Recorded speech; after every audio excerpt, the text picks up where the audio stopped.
La sécurité de votre argent est-elle bien assurée par votre banque? C'est une question qui vaut la peine d'être posée, effectivement. Dans le monde de l'investissement, on parle souvent de risque. Et bien souvent, le risque est lié à une certaine rentabilité, certes.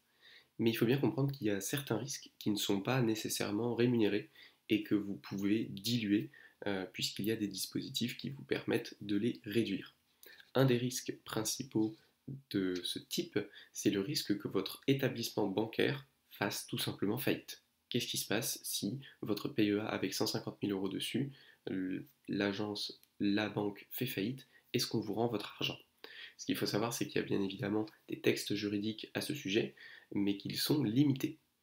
Ce qu'il faut retenir, c'est que concernant les assurances vie, votre assurance vie par chaque établissement peut vous être remboursée à hauteur de 75 000 euros.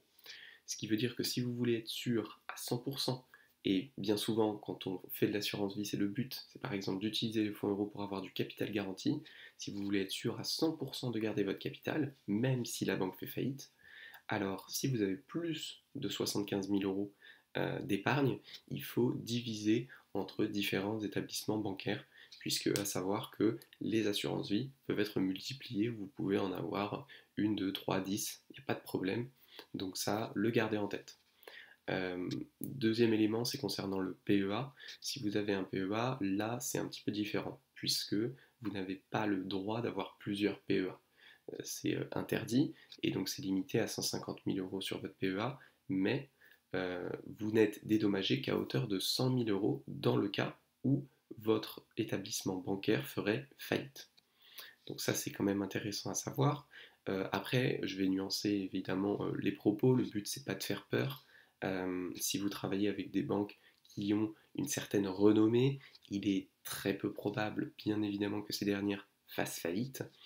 Et si c'était le cas, il est très probable que ça crée des désordres économiques de telle ampleur que la question de savoir si vous allez être remboursé ou pas ne sera probablement pas centrale. Néanmoins, la question peut se poser effectivement si vous traitez avec des organismes bancaires qui sont très récents, que vous ne connaissez pas très bien et dont la situation économique n'est pas si claire que ça. Dans ce cas-là, effectivement, il est intéressant, notamment pour les assurances vie, puisque vous pouvez diversifier finalement, eh bien, d'en ouvrir à hauteur de 75 000 euros dans différents établissements. Ça, c'est vraiment ce qu'il faut garder en tête. Petit bémol concernant cette stratégie, personnellement, moi, c'est pas une stratégie que j'adopte, puisque je considère qu'il y a aussi un coût mental à savoir exactement où est-ce que j'ai mis mon argent, avec quelle entreprise, avec quelle banque. Ça rajoute des mots de passe, ça rajoute des sites, ça rajoute du temps. Donc ça aussi, il faut le prendre en compte. Personnellement, je considère que le faible risque qu'un établissement bancaire fasse faillite euh, vaut le coup d'être pris pour la simplicité bancaire d'avoir un seul établissement avec lequel je traite. Néanmoins, je sais qu'il y a beaucoup d'investisseurs qui considèrent que ce risque est trop important et donc ils préfèrent passer quelques minutes de plus à chaque fois à se connecter à différents établissements bancaires pour récupérer leurs données, pour pouvoir faire leurs déclarations, pour pouvoir faire leur bilan annuel.